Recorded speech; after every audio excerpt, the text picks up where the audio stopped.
Le désert s'étendait à perte de vue. Un océan de sable brûlant, silencieux, presque éternel. Pourtant, au cœur de cette immensité hostile, un royaume s'élevait comme un miracle. Ses murs étaient faits de pierre et d'or. Ses marchés vibraient jour et nuit. Les caravanes arrivaient de toutes les directions, chargées d'épices, de tissus, de pierres précieuses. Et au sommet de tout cela, un homme. Un roi. Un homme dont la richesse dépassait l'imaginable. Son nom traversait les frontières.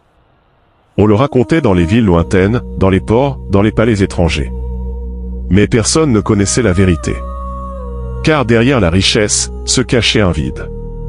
Chaque nuit, lorsque le bruit du royaume s'éteignait, le roi montait seul sur les hauteurs de son palais.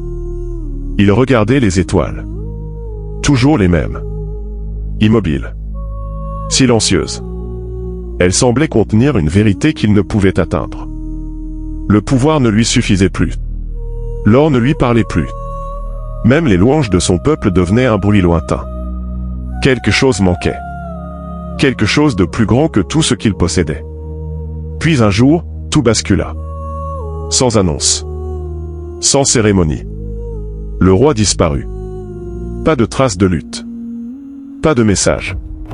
Juste, le vide. Au début, personne n'y crut. Puis la réalité s'imposa. Le trône était vide. Et avec lui, l'équilibre du royaume. Les ministres se disputèrent le pouvoir. Les alliances se brisèrent.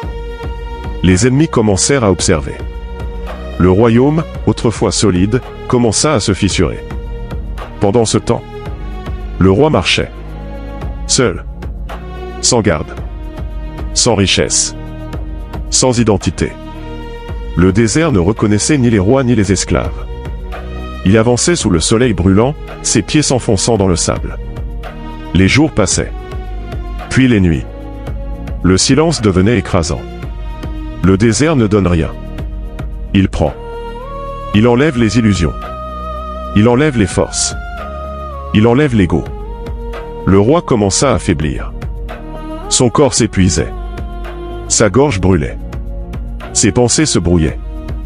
Mais il continuait. Parce qu'il cherchait une réponse. Une seule. Pourquoi, malgré tout ce qu'il possédait, se sentait-il vide? Puis un soir, alors que le soleil disparaissait derrière les dunes, il tomba à genoux. Le ciel s'ouvrait au-dessus de lui. Infini. Silencieux. Et pour la première fois, il ne chercha pas à comprendre. Il ne chercha pas à contrôler. Il ne chercha pas à posséder.